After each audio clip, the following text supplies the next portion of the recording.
Hi, everybody. Listen, so great to be with you online. I so wish that I could be with you in person, but obviously, dealing with the difficulties of the day, we're not able to do that.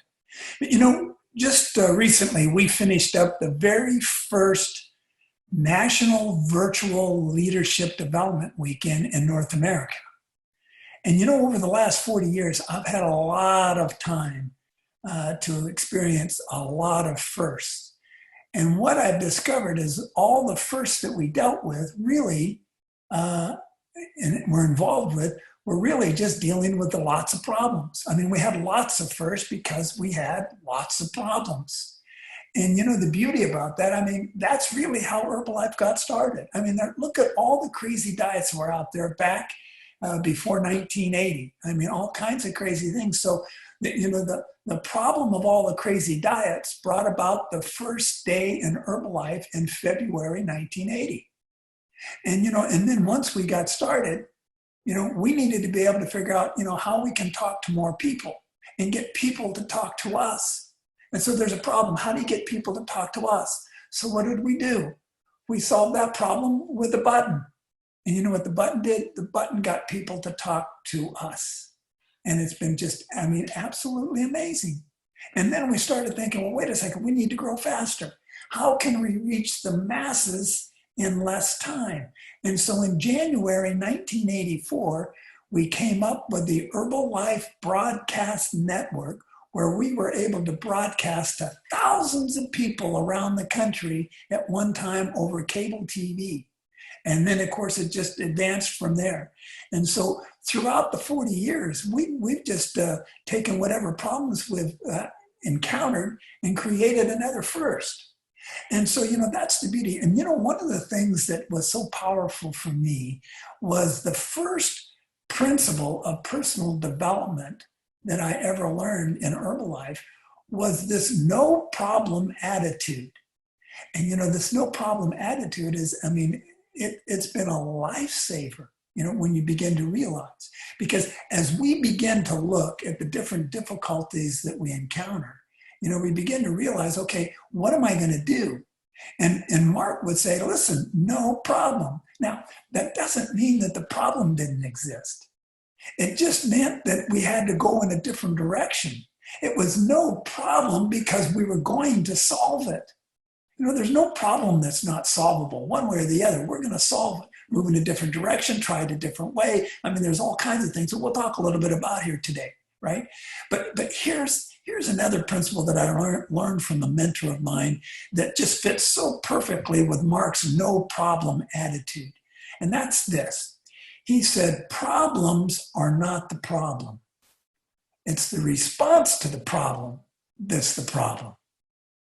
And, and it's just so true, because when you encounter a problem, you can let the problem defeat you or you can defeat the problem. It all depends on how are you going to respond. Are you going to respond by caving in and running away and hiding? Or are you going to respond by looking at it straight in the eye, face to face, and fight that baby?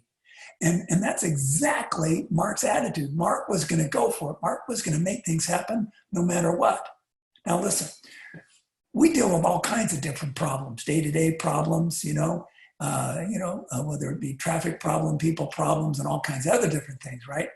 And then there's weekly problems, there's monthly problems, there's the end of the month problems, there's all kinds of different things. And, in beginning, I mean, listen, when we first got started, the biggest problem I had to deal with was me, am I going to solve the problem of me getting committed to use these products every single day? And so I solved my personal problem. And then I had people on my team, our customers. And so then I had my customers and I had to deal with their problems, making sure they got their, their tablets in 3 times a day, their shakes in 2 times a day, and they paid attention to that third meal. I had the problem of following up with my customers and making sure that I followed up right. And then I had distributors. I had to learn to follow up and learn how to deal with the problems of the distributors and making sure that they were properly trained and properly equipped so that they could get the job done, so that they could get customers' results, and so that they could teach other people how to get customers' results. So then I had, the team problems. And then pretty soon we started growing and working with other people. And then I had to work with sideline problems. learning how to work with other people so that we could grow together. Jim always talked about, Ron talked about, each of us need all of us need each of us. And so, gosh, we gotta deal with that. And so I learned to deal with, sideline problems. And then we started dealing with city problems because, we started growing and then we started going from city to city. And so we dealt with city problems. And then we began to deal with state problems. And then after we again dealt with the state problems, then we began to deal with country problems and national problems. And then we started growing. We went into Canada, and then we went into Australia, and then we went into the UK. And guess what we had to start doing then? Then we had to start dealing with international problems. So gang, there's always problems. And you're going to find by the time we finish here today that the problems could be some of the most exciting things that ever happened to you. And nobody illustrated, nobody manifested this no problem attitude better than Mark Hughes. And I mean, I got to tell you, there was this huge event that we had back in the 90s, okay? And we had this huge event down in Orlando, Florida. And I mean, it was magnificent. And so Mark was going to put on the party of parties. Now, if you never had the chance to meet Mark, I wish you did. Watch every video you can of Mark Hughes, because I'm telling you something, you'll learn so much from watching this, and you catch it. And trust me, what you see on the films and on the videos is exactly who he was. I mean, it was so exciting. So he was putting on this party of parties. And where we were in Florida, there weren't any magnificent places to have this kind of party that he wanted to have, right? So he rented out this golf resort that was on this huge lake that was about an hour and a half from where we were staying. And so we drove these buses, and we get out to this place, and it's got this huge tent that was out there. And so we go down the red carpet of this magnificent party that he was, prepared for us. And we walk in, and there's the tables and the decorations and the centerpieces that were magnificent. And I mean, the food was unbelievable. I mean, lobster, caviar. I mean, everything you can imagine. I mean, Dom Perignon, champagne. And I mean, and inside this tent, there was a little booze over on this side, and another one over here, and another one over here. And in each of these little alcoves, there had different kinds of entertainment going on. So I had all this entertainment that was going on. And then over in the back, over by where the lake was, there was this kind of big curtain, and there was a stage there. And what Mark had planned was, as the time went on and we got to the main event, he was going to open up this curtain, and Patti LaBelle, a very well-known entertainer here in America back in the 90s, was going to come up on this boat, step off the boat onto the stage, and just give us the entertainment of the century, right? And I mean, this thing was absolutely staggering. And Mark, in order to make this happen, they actually had to build this huge stage and platform over the lake in order to make this happen. Okay, now you can imagine everything involved, the coordination, and all the material, everything that took place. Okay, let me tell you something. This was a $600,000 party. Okay, a $600,000 party. And 30 minutes into the party, before it really even got going, just about the time everybody had finally got inside the tent, right? About 30 minutes in, and a part of the platform that they built over the lake caved in. It crashed. And you go, oh my gosh. Fortunately, nobody was hurt. But they dropped down about 2 or 3 feet, and some people fell over. Well, of course, as soon as you see like that, something like that happen, what are you going to do? I mean, guys, this is a problem. This is a big problem, right? How are we going to solve this? What are we going to do? Well, there's no way we can let everybody stay in there, because if this fell in, who knows what else might fall in, right? And so guess what we immediately had to do? We had to have social distancing, right? We had to distance ourselves from the inside of the tent. The problem was when you got outside of the tent, there was nothing there. We were in the middle of nowhere. And so what are you going to do when the $600,000 party is beginning to crash and fall apart? Mark stood right up to the occasion, didn't skip a beat, started out with the infamous saying, no problem, right? Now, you got to remember, we're an hour and a half from where we stay. And so Mark just said, okay, guys, here's what we're going to do. I mean, he went into immediate action. He said, you got to establish. He says, okay, I want you guys over here. He says, I want you to go out and find every bottle of Dom Perignon champagne between here and the hotel. And I want you guys over here. I want you to go over and I want you to find every Domino's Pizza House between here and the hotel. And I want you to buy all the pizzas they've got and bring it back to the hotel. And we're going to ship the party back to the hotel. And it's exactly what we did. Now, see, the problem was you couldn't transport all the lobster and the caviar. There was no way to transport all that food. You couldn't do it. So all of that food, all of the entertainment, Patti LaBelle never even showed up, couldn't get there for the deal. And I'm telling you something, it was absolutely amazing. You would have thought, oh, what a disaster. No, Kane, you got to understand. This was the most magnificent party we'd ever had in the history of Herbalife. I mean, listen, lots of parties go till 12, 1, maybe 2 in the morning, right? This party goes on until 6 a.m. in the morning. I mean, this thing rocked and rocked and rocked. It was the most memorable party in the history of Herbalife. Now, listen, we've had some magnificent parties, right? But if you talk to anybody who was around back in the 90s, there's only one party they're going to talk about. In fact, you know what? They nicknamed this party, they called it the Dom and Dom Party. You may have heard of it. And that's how this whole thing came about. This was a $600,000 problem. And Mark said, no problem. Let's just go for it. And I'm telling you, it turned into something absolutely magnificent that nobody's ever going to forget who was there. And so, I mean, it's just so exciting. So see, that's the concept. See, the problem isn't the problem. It's how are you going to respond to the problem? We deal with problems, but the question is, how are you going to respond to the problem?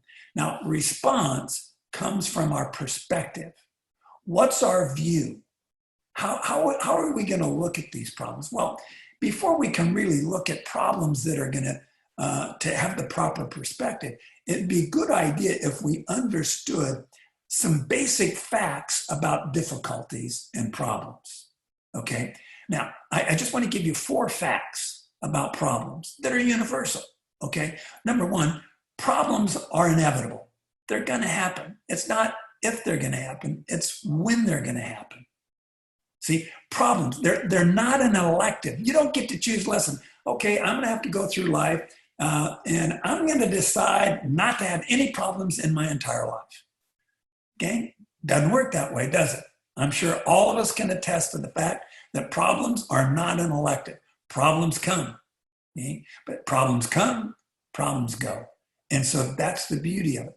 And you see the part of the idea with these problems, why are problems a part of life? I mean, we don't get to choose. We don't get that. It's not an elective that we get to say, okay, I want to have them or I don't want to have them, or I'm going to have them this period of time, but not that period of time. No, they're essential for us because it's like a requirement for us to get to the next step.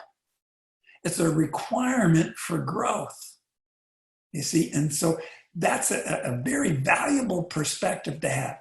They're not elective. They're going to come. The question is, am I prepared for them? Am I ready for them? The real question is, what am I going to do with the problems? Listen, we all have problems. Some solve them, some don't. Some respond one way, some don't.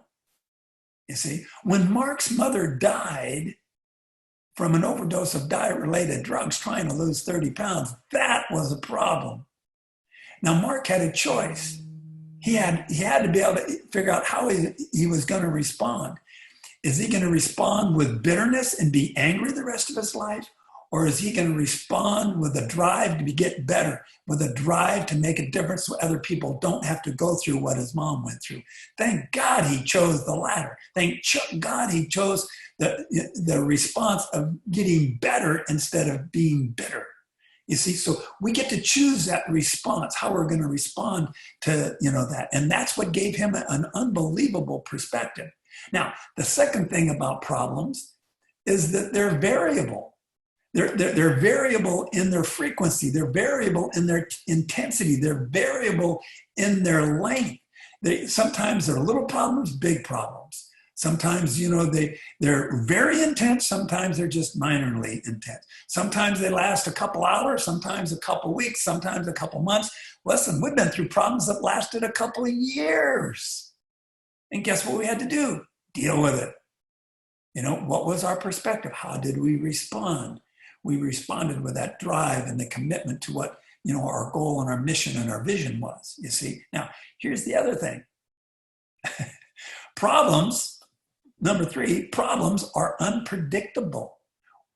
How do you predict problems? You can't predict problems, right? You don't get to schedule them.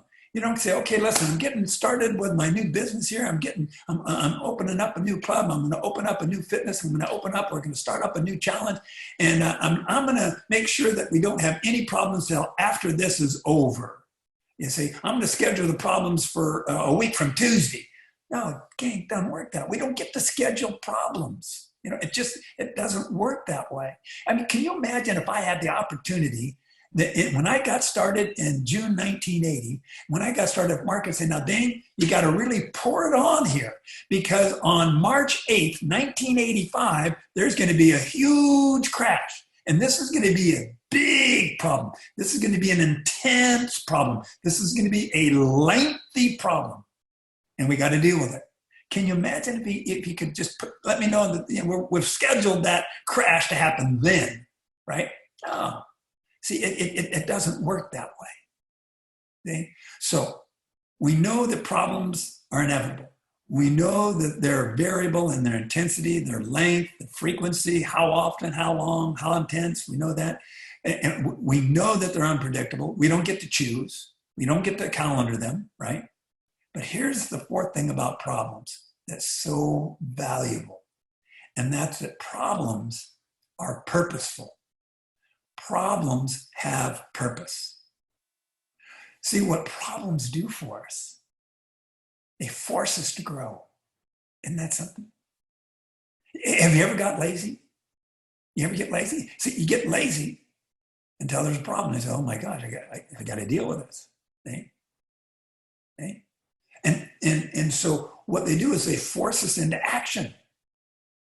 See, when do we eat? We don't eat until we get the problem of hunger. And then we get hungry, so, oh man, I got to eat, got to get into action. I got to find something, I got to go. And so this idea here is that problems force us to grow.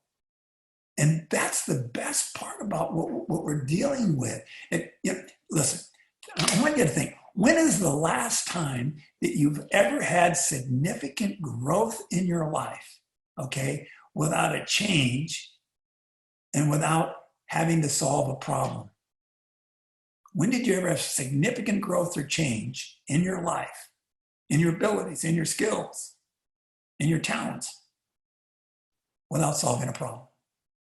Somebody wants to learn how to play the piano. Okay, so what do they got to do? Well, when they sit down, they just don't sit down and play Mozart.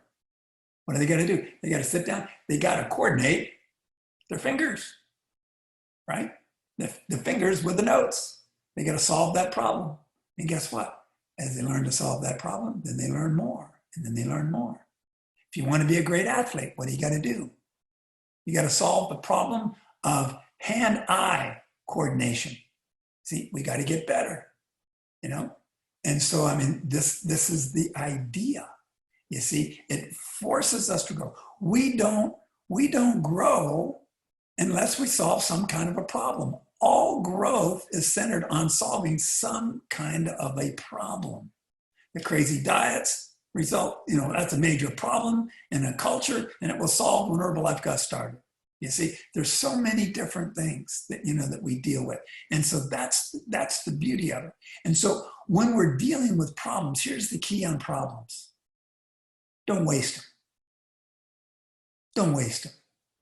When a problem comes along, don't let it go to the wayside. Don't let it put you on the wayside. Take advantage of it. You see, it's very interesting. Most of us try to avoid problems, don't we? We try to avoid problems. But in reality, if we really realize that problems cause growth, then we would be looking for problems. You see, guess what? Guess when, now not everybody, But guess what? A lot of people, probably most people, got started on their health program, on their weight program. When did somebody get started on their weight program? When they were 2 ounces overweight, or 20, 5 kilos overweight, 10 kilos overweight? See, they don't work to solve the problem, until they realize they got a problem. See, and then it forces them to take some kind of action. You see, and so that's the beauty of it. See, problems cause us to grow. We need to take advantage of every problem that comes about. Here's 3 things about problems. Number 1, problems are essential to progress. I don't know anyone, any company, any business that made progress without solving problems. This is why as time goes on, as I've gone through the 40 years, one of the biggest problems that I've had to learn to deal with? Adaptation. You got to learn to adapt, because if you don't adapt, you don't grow. You don't keep up with the times. You see, there are a lot of things I've had to learn over the years. And so, that's a key. That's a key for us, in order for us to grow. So problems are essential to progress. Problems equal potential power. See, because when we encounter a problem, when we learn to solve that problem, we now have the power to deal with that anytime it comes up. We're now equipped. See, we're equipped. And here's the next thing. See, problems equal advancement. They force us to advance. We advance. When you solve the problem, you're now one step ahead. One step ahead. Isn't that brilliant? To me, it's just, I love the idea of how when we deal with different things, it causes me to learn more, know more, grow more. And so that's really what we really want to do. So let's look at what some of the purposes of these difficulties are. Okay, so we understand, that, listen, there's certain things about them. Okay, they're inevitable, they're variable, okay, they're unpredictable, but they're purposeful. What is the purpose? If they're going to cause me to grow, if they're going to cause me to advance, if they're going to give me power, if I'm going to have greater progress once I solve the problem, right? Then what are these purposes? Well, let's just look at 3 different purposes. Number 1, problems test your belief. They test your belief. They test your commitment, your resolve. I remember back in 1984, 1985, Herbalife was growing like there was no tomorrow. In fact, at the end of 1985, we had become the fastest growing company in American business history, right? It was mind-boggling what was going on. And, in our teams, it was so exciting. And people would say, oh yeah, I love Herbalife. I love Herbalife. I bleed green, right? I bleed green. How many of you ever heard that? I bleed green, right? And then March 8th, 1985 hit. And the difficulties came. And guess what? Some people responded one way and some people responded another way. See, problems aren't the problem. It's how you responded to the problems. And there was a great exodus from the company at that time, because some people didn't want to face the problems. And the ones who didn't face the problems didn't win the prize. I bleed green. And all my team, oh yeah, I bleed green. In March 1985, by the end of the month, I'm looking around, hey, where'd everybody go? And it's really kind of crazy. And a lot of people ask me, they say, Denny, why did you stay? Why didn't you go? And I said, I had a different perspective. See, people looked at all that went on, all the issues that we had to deal with, And they were looking at the problem. I was looking at the solution. I was looking at the product. I was looking at the plan. I was looking at the vision. I was looking at the need. And although all the circumstances were against us, all the press was against us, all the situations around us were against us, guess what hadn't changed? The products hadn't changed. The plan hadn't changed. My vision hadn't changed. The need hadn't changed. You see, it hadn't changed. And so all I had to do is make sure that people still heard about the product, still heard about the plan. See, when you're dealing with difficulties, one of the anchors to holding us in difficult times is to look at the unchangeables. See, guess what? We've all been inconvenienced. But when you're inconvenienced, you got to look at what hasn't changed, what remains the same, what's stable, what can I depend on? And I could continue, regardless of what the circumstances was, I could depend on the product. I could depend on the plan. I could depend on the need. Somebody came up to my dad, my dad, he got on the products and he had radical results for the products. It was just unbelievable. And a friend of his came up to him and he said, "Hey, Bill, did you hear everything that's going on with Herbalife?" And I said, "Oh, yeah, I heard about it." He says, "Well, man, Bill, so you're not still taking that product, are you?" And then my dad said, "Well, of course I am."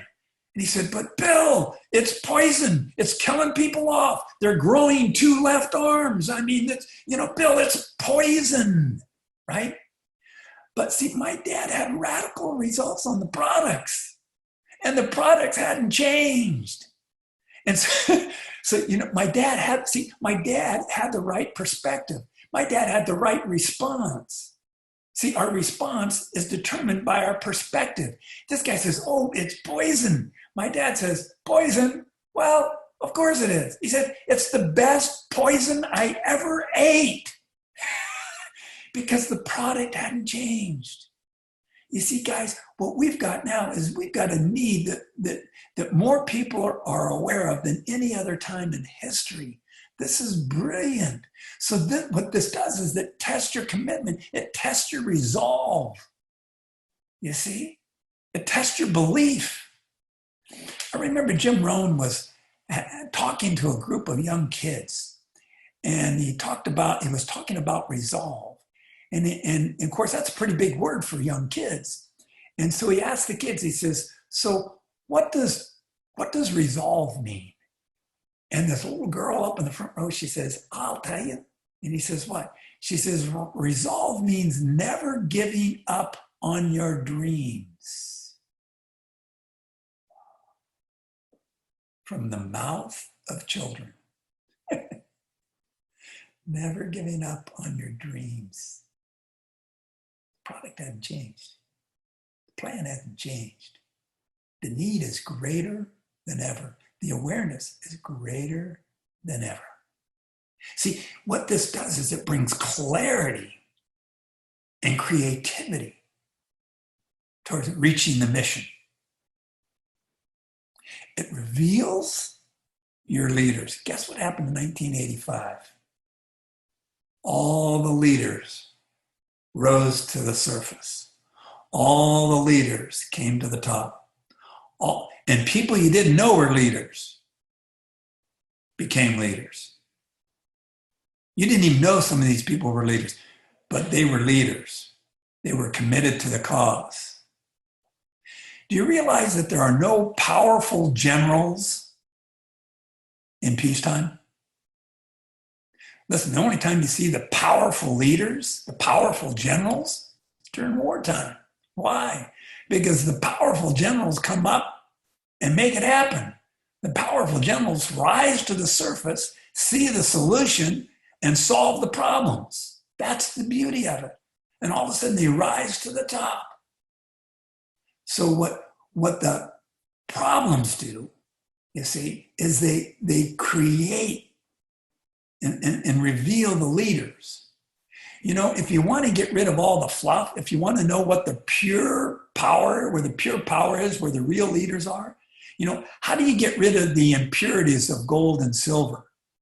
You got to melt it down. You got to get it to the molten liquid, right? And when you do that, what happens? The dross comes to the surface, and then you can wash it aside. Isn't that amazing? That's exactly how it works. You see? And so that's the beauty of what we've got. And so when we look at this, we realize that problems test our belief, test our commitment, and we begin to see the real leaders rise to the surface. You know something? Everybody who stayed won. We all won. Look back at some of the all-time leaders in the company. They survived 85. They not only survived 85, they thrived through 85. We thrived. We made it happen. And we grew. And we became more powerful. We became more confident. We became more talented. We became more skilled. I mean, it was unbelievable. You know, the people that we have that are still today from those times. Now, here's another thing that benefit, you know, from dealing with problems. What happens is problems develop our endurance. They develop our endurance. They allow us to learn the things that you can't learn in the classroom. You know, there's so much you can learn sitting in the seminar or reading the book and taking notes. But some things you have to learn by experience. Some things you have to learn by doing. You have to learn by action. You see? And I mean, and it's key. And it's key for us, you know. I mean, listen, you can read all the books you want about riding a bicycle, right? You can read the books, you can learn about balance, you can learn all kinds of stuff, right? But listen, how do you learn to ride a bicycle? Getting on the bike. Listen, I'm sorry, you can't learn riding the bike, how to ride a bike in a classroom. And that's what problems do. It teaches you how to deal with things you otherwise would never learn to deal with. See, that's the brilliance of it. See, how do you learn to deal with a coronavirus until you have a coronavirus? How do you learn to deal with certain issues until you have certain issues? How do you learn to deal when all your technical equipment goes out the door and just there's a huge blackout until you have a big blackout? See, there's some things, I mean, listen, we've had things when all of our equipment crashed and we couldn't use it. We've had times when the electricity went out and we had to figure out another way to do it. I mean, you know what you do? You grow, you figure it out. You know why? Because that's what we do. That's what Herbalife does. That's what the Herbalife distributors do. We figure it out. Listen, there's nobody like us. You realize how powerful and amazing you guys are. You guys are incredible. We are incredible because listen, nothing gets in our way. You know, give it to us. Tell us what you've got to deal with. Man, we're going to deal with it. We're going to figure it out because that's what we do. That's what we do. See, that's the beauty about Herbalife. And so the next thing that it does is problems increase our value. Problems increase our value. The bigger the problem, the greater the value it creates when the problem is solved. You see, that's the beauty of it. When you solve the problem, you become more valuable. Jim Rohn says, you don't get paid for time. You get paid for value. See, you get paid for the value you bring to the marketplace. And so that's the idea. So what we want to do is we simply want to become more valuable. The more valuable we are, the more people we can help. You see, that's how it works. Listen, you go down to the park, if it's filled with trash, what do? You get a trash collector, right? Listen, there's great value in a trash collector. I mean, who wants a dirty park? So the trash collector brings value. But if you got cardiovascular problems, guess what you need? You need a cardiologist. You need a heart surgeon, right? He brings value, greater value. And guess what? When people have health problems, when people have financial problems, guess what you need? What kind of value do you need? You need the value of an Herbalife distributor. That's what we need. That's what you need. See, there's value, and this value is so powerful and so incredible. So you just have to find, the greater the problem, the greater the value. And you just have to find somebody who has the value that matches the problem. And that's what we are. You see, it's so amazing when you look to see how incredible of an opportunity that we have right now. You see, Mark used to talk about, he used to say, hey, he says, you don't see it? You do not have the vision? Hey, he said, here, look through my eyes. Look through my eyes and see what I've got. You see what I see. You see, and that's exactly what we've got to do. We got to see the value. We got to see what's there. And when we can see those things, man, it's unbelievable. Before I drove a school bus, I helped a friend out in the industrial supply industry. And in these big companies, manufacturing companies, they had these huge machines and equipment that manufactured their products. And, so they would, and this equipment would manufacture thousands of dollars worth of product every hour. See? And it was just amazing. And in fact, in order to make sure that those machines kept running, because if the machines aren't running, then the product's not coming. And if the product's not coming, the company's not making any money, right? And so that's how it worked. And so they would have on-site mechanics so that if anything happened, the mechanic could immediately jump on and fix the piece of equipment so that the company could continue its manufacturing process and they could continue to produce product coming off the assembly line or the manufacturing line, right? It'd be key. But it's very interesting. If the problem is so big, if the problem goes beyond the on-site mechanic, they have to call in a specialist, right? And this piece of equipment in this company breaks down. And this company produces $20,000 worth of material and products an hour. You see, and it's phenomenal when you begin to realize, oh my gosh, that's a lot. So every hour that machine is down costs the company a lot of products, right?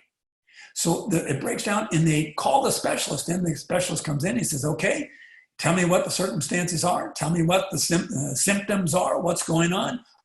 Got it. Yep, okay, perfect. Been there before, done that before. I know exactly what the problem is. He walks over, he grabs a hammer, he walks over to this one place on the machine, and he walks over and he takes the hammer and he goes, bam, bam, bam, bam, right? Hits the machine, walks over, flips the switch, bingo, the machine turns on, runs perfectly, not another problem. And the guy says, man, he said, that is unbelievable. And he said, well, glad I could be of service. He says, here's my invoice. $15,000. $15,000. You haven't been here 15 minutes. And he said, sir, he says, you're not paying for my time. You're paying for my value. See, you're not paying me for, what I did. You're paying me for knowing where to hit it, knowing where to hit the machine. You could have hit the machine, but you didn't know where to hit it. You see, so there's value in this experience that we have, and we can grow and we can develop. So the greater the problem, it increases our value. So key values. It tests my belief, my resolve, my commitment, helps us to see the new leaders, gives a chance for the new leaders to rise to the top, the real leaders, right? It allows us to endure. It allows us to develop our endurance and to solve problems that you can't learn in the classroom. It gives you experience, invaluable experience for us to be able to share and teach other people, to infuse into other people. Jim Rohn says you have personal experience and other people's experience, right? And it gives us an opportunity for other people to learn from our experience. See? And then, of course, it gives us greater value to the marketplace. We can solve more problems. The more problems you can solve, the more valuable you become. If you can solve 2 problems, you have a 2-problem value. If you can solve 10 problems, you have a 10-problem value. See, that's how it works. So how do we respond? See, if you have the right perspective, then we can respond exactly in this way. Number one, 3 simple things. Be excited. What? I should be excited about problems? Yes. Problems equal progress. Problems equal potential power. Adversity equals advancement. Yeah. Aren't you excited about progress? Aren't you excited about power? Aren't you excited about advancement? Listen, here it is, man. It's laying right there on the table. You just got to pick it up. You got to go for it. You see? So, you know, we can be excited because we're going to grow. See? You rejoice for the problem, not in the problem. Listen, I'm not excited about the pain. I'm not excited about the suffering. I'm not excited about the inconvenience. I'm not. It's sad. It hurts. It's painful. It can be sorrowful. All these things that we're going through. But when we look at the end result, as a result of what we're going to learn and grow from this, we're going to become bigger, better, more powerful and experienced than ever. And we're going to rise to levels we never could have risen to without it. That is what we get excited about. So we can be excited. Next, be wise. Be wise. Don't ask, why is this happening to me? Poor people ask why. See, leaders, people with value, they ask, well, what can I learn from this? How can I grow from this? What do I need to do? You see, that's where things really can grow. How can I learn from this? What can I learn from this? What needs to be learned from this? See? What is the real basic of what we're doing here? You see, that's the key. You know, there's so much that we can grow from. All the fluff disappears during problems. You ever notice that? All the different little things that we do that are fun to do and are part of the process and are part of the daily methods of operations. But you know what this does? It gets you right down to the basics. The basics. You know, some of the great athletic coaches, you know, in my world here in America, you know, Vince Lombardi, almost everybody's heard of Vince Lombardi, right? Almost everybody is probably, if you know anything about basketball, almost everybody's heard of John Wooden, the infamous basketball coach for the UCLA Bruins, right? And these powerful, successful men, when their teams came in, the new people came in, he would say, gentlemen, this is a football. Gentlemen, this is a basketball. See? They started with basics because basics are the foundation of everything. So what it does is it really gets us down and it helps us to get rid of a lot of fluff and realize what's really important, what really needs to be done. See, and that's what's so, so amazing. And the next, and the last, be relaxed. Okay? Be excited. Listen, there's so much that's going to come from this. This too shall pass, right? It's kind of like the seasons, you know? There's always a season. Some are longer than others, but it always passes. This too shall pass, right? So we can be excited for what we're going to learn. Be wise, ask the right questions, and then be relaxed. Listen, don't get stressed out. We have solved problems before. We've solved all kinds of problems before, and we're going to solve these problems too. I hope that this has been beneficial for you and that you can reanalyze your thought process, rethink, you know, some of the things that have been happen and how you can grow and learn from this, that you can gain a new perspective in realizing that this too shall pass and we too shall continue to grow and go to the higher levels and make a major impact. And thanks for taking the time to listen to me.